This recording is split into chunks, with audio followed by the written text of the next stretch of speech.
Latitude and longitude. So latitude Hindi में इसको हम अक्षांश बोलते हैं और लॉन्जिट्यूड इनको देशांतर कहा जाता है। सो इस लेसन में हम लैटिट्यूड के बारे में पढ़ाई करेंगे। तो लैटिट्यूड होता क्या है? तो लैटिट्यूड जो है वो इमेजिनरी हॉरिजॉन्टल लाइंस होती हैं हमारे ग्लोब पे, जो कि इक्वेटर के पैरेलल अर्थ के सरफेस पे रन करती हैं। ठीक है, इसका मतलब क्या हुआ कि ये जो भी लाइंस हमें इस डायग्राम में दिख रही हैं, जो कि इस तरीके से रन कर रही हैं, ये सभी की सभी लैटिट्यूड होती हैं। लैटिट्यूड्स को हम डिग्रीज में मेजर करते हैं, जहां पे लैटिट्यूड्स 0 डिग्री से स्टार्ट होते हैं और 90 डिग्री तक जाते हैं। अब जो 0 डिग्री का लैटिट्यूड होता है उसको हम इक्वेटर बोलते हैं, क्योंकि ये 0 डिग्री का लैटिट्यूड इक्वेटर अर्थ को 2 इक्वल हाफ में डिवाइड करता है। तो नॉर्थ ऑफ इक्वेटर उसको हम नदर्न हेमिस्फीयर बोलते हैं और साउथ ऑफ इक्वेटर उसको हम सदर्न हेमिस्फीयर बोलते हैं। तो इक्वेटर से शुरू करके 0 डिग्री से जब हम पोल्स की तरफ जाते हैं तो वहां पे हमें 90 डिग्री का लैटिट्यूड मिलता है। ठीक है, तो ऐसे ही उत्तरी गोलार्ध में या फिर नदर्न हेमिस्फीयर में जाएंगे तो 90 डिग्री नॉर्थ, और सदर्न हेमिस्फीयर में जाएंगे तो 90 डिग्री साउथ के लैटिट्यूड्स तक हम पहुंच जाएंगे। ठीक है, तो इस तरीके से अगर हम एक एक डिग्री के इंटरवल पे लैटिट्यूड्स को ड्रॉ करें ग्लोब पर तो हमें कुल 180 लैटिट्यूड्स मिलते हैं, जिसमें 90 लैटिट्यूड्स नॉर्थ की तरफ और 90 लैटिट्यूड्स साउथ की तरफ। ठीक है, और ये सभी के सभी एक सर्कल बनाते हैं जो कि इक्वेटर के साथ कंसेंट्रिक होते हैं, जो कि इक्वेटर के साथ पैरेलल होते हैं। ठीक है, लैटिट्यूड्स हेमिस्फीयर्स में डिवाइड करता है अर्थ को, जिसमें कि इक्वेटर की वजह से नदर्न हेमिस्फीयर और सदर्न हेमिस्फीयर हमें मिलते हैं। ठीक है, कुछ इंपॉर्टेंट लैटिट्यूड्स हैं जिनको कि हमने यहाँ पे लिस्ट किया हुआ है। पहला है ट्रॉपिक ऑफ कैंसर, जो कि 23.5 डिग्रीज नॉर्थ लैटिट्यूड है। ट्रॉपिक ऑफ कैप्रिकॉर्न, जो कि सेम 23.5 डिग्री है लेकिन साउथ में है। ठीक है, उसके बाद आर्कटिक सर्कल है 66.5 डिग्रीज नॉर्थ, और अंटार्कटिक सर्कल है 66.5 डिग्रीज साउथ लैटिट्यूड। ओके, सो ये हमें ध्यान रखने की बात है। अब लैटिट्यूड्स का इंपॉर्टेंस क्या है? लैटिट्यूड्स का इंपॉर्टेंस ये है कि लैटिट्यूड्स हमारे अर्थ पे हीट जोन्स को डिफाइन करते हैं। इसका मतलब क्या होगा कि जो हायर लैटिट्यूड्स हैं वो कोल्डर टेम्परेचर रिसीव करेंगे। क्यों? क्योंकि वहां पे सन रेज ऑब्लिक है, स्लांटेड है। ओके, जबकि इक्वेटर पे सन की रेज डायरेक्ट हिट करती हैं। इस डायग्राम में हम देख सकते हैं जो सनलाइट स्ट्राइक है वो मोस्ट डायरेक्टली इक्वेटोरियल एरिया में है। ठीक है, जबकि जो सन की रेज हैं वो पोल्स की तरफ या हायर लैटिट्यूड्स की तरफ उतनी ही स्लांटेड होती चली जाती हैं। तो इस वजह से इक्वेटर पे हमें हायर टेम्परेचर देखने को मिलता है, जबकि हायर लैटिट्यूड्स में हमारा जो टेम्परेचर है वो कोल्ड होता है। ठीक है, तो ये एक इंपॉर्टेंट बात याद रखने की है। हमें ये भी ध्यान रखने की बात है कि आर्कटिक सर्कल और अंटार्कटिक सर्कल, जो कि 66.5 डिग्रीज नॉर्थ और साउथ लैटिट्यूड्स को डिनोट करते हैं, ये वो लैटिट्यूड्स हैं जहां पर सन कभी भी सेट नहीं होता है पूरे दिन, जब ये समर सॉल्स्टिस का दिन है 21 ऑफ जून को, और सन कभी भी राइज नहीं करता है पूरे दिन जब ये विंटर सॉल्स्टिस का दिन है 22 ऑफ दिसंबर को। ठीक है, तो जब भी सन जो है वो सेट नहीं हो रहा है तो उसको हम मिडनाइट सन बोलते हैं, क्योंकि हमें ऐसा लगता है कि मिडनाइट में ही सन जो है वो होराइजन से ऊपर निकल आया है। और दूसरी फिनोमिना को, विंटर सॉल्स्टिस के फिनोमिना को हम पोलर नाइट फिनोमिना बोलते हैं। तो ये दो बातें हैं जो इंपॉर्टेंट है। साथ ही एक और इंपॉर्टेंट बात जो हमें याद रखने की है वो है पैरेलल्स। ठीक है, तो लैटिट्यूड्स को दूसरे टर्म में हम पैरेलल्स भी बोलते हैं। क्यों? लैटिट्यूड्स एक दूसरे के पैरेलल होते हैं। हम यहाँ पे देख सकते हैं ये लाइन है या फिर ये लाइन है या फिर ये सभी लैटिट्यूड्स के लाइन एक दूसरे के पैरेलल हैं, इसलिए हम इनको पैरेलल्स ऑफ लैटिट्यूड भी बोलते हैं।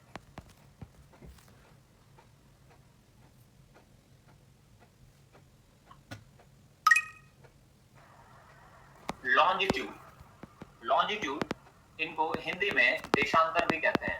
सो लॉन्जिट्यूड क्या होता है उसके बारे में हम लोग इस लेसन में पढ़ने वाले हैं।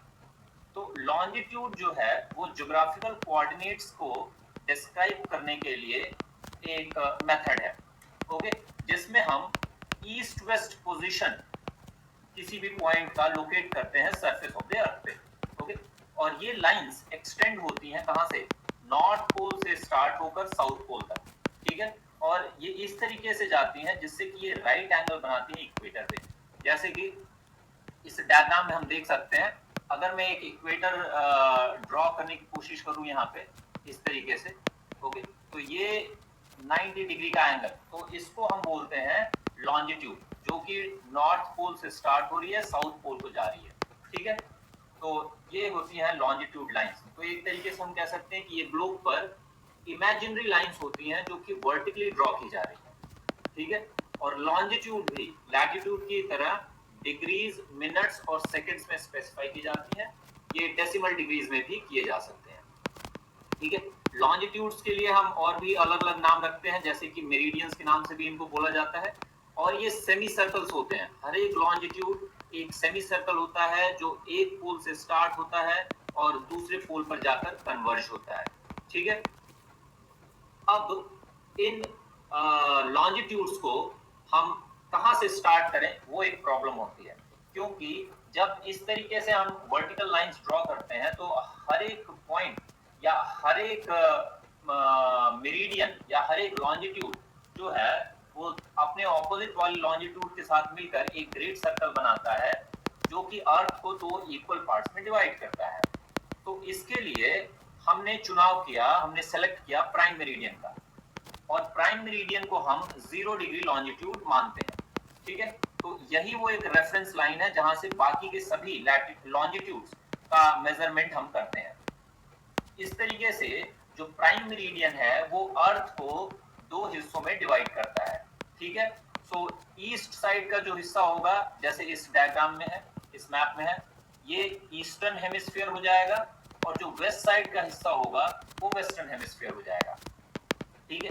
तो अब ये प्राइम मेरिडियन को हमने कैसे डिफाइन किया, या 0 डिग्री लॉन्जिट्यूड को, तो सभी साइंटिस्ट ने मिलके डिसाइड किया कि रॉयल ऑब्जर्वेटरी जो कि ग्रीनविच लंदन में लोकेटेड है, जो भी लाइन वहां से पास हो रही है उसको हम प्राइम मेरिडियन मानेंगे। और इस तरीके से 1884 में इस 0 डिग्री मेरिडियन को हमने डिफाइन किया। अब पॉजिटिव लॉन्जिट्यूड हम मेजर करते हैं जब हम ईस्टवर्ड जाते हैं और प्राइम मेरिडियन से 180 डिग्रीज ईस्ट तक जाते हैं। सिमिलरली नेगेटिव लॉन्जिट्यूड जो होता है वो वेस्टवर्ड 0 टू 180 डिग्रीज वेस्ट की तरफ जाते हैं, तो उसको हम नेगेटिव लॉन्जिट्यूड मेजरमेंट बोलते हैं। अच्छा, अब एक जो सबसे इंपॉर्टेंट यूटिलाइजेशन है, यूज है लॉन्जिट्यूड्स का, वो ये है कि अर्थ जो है वो वेस्ट टू ईस्ट रोटेट करती है।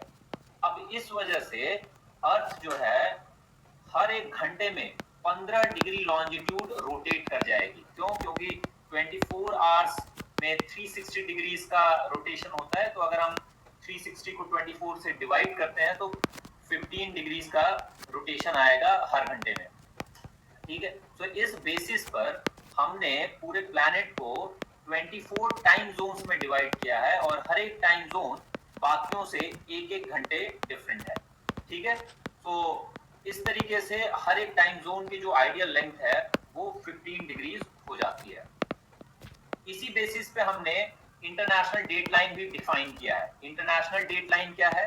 ये 180 डिग्री लॉन्जिट्यूड है, ठीक है। तो जो 180 डिग्री लॉन्जिट्यूड लाइन है वो एग्जैक्टली ऑपोजिट होती है 0 डिग्री या प्राइम मेरिडियन के। तो वहां पर डेट चेंज हो जाता है अगर हम उस लाइन को ईस्ट से वेस्ट या वेस्ट से ईस्ट क्रॉस करते हैं, इसलिए इसको इंटरनेशनल डेट लाइन बोलते हैं, ठीक है। तो ये हम समझ सकते हैं, यहाँ पर लिखा भी हुआ है कि 180 degree longitude marks the change from one day to the next, ठीक है। इसका मतलब क्या हुआ? अगर मैं वेस्टवर्ड इस लाइन को क्रॉस करता हूं तो मुझे एक दिन का फायदा हो जाएगा, as if I'm moving into a time zone that is one day ahead, okay। Similarly अगर मैं ईस्टवर्ड इस लाइन को क्रॉस करता हूं तो मुझे एक दिन का नुकसान हो जाएगा। क्यों? क्योंकि मैं एक ऐसे टाइम जोन में जा रहा हूं जो कि एक दिन पीछे है। तो लॉन्जिट्यूड्स का जो सबसे बड़ा इंपॉर्टेंस है वो है टाइम जोन डिफाइन करने में, और लॉन्जिट्यूड्स हमें टाइम को डिसाइड करने में हेल्प करते हैं।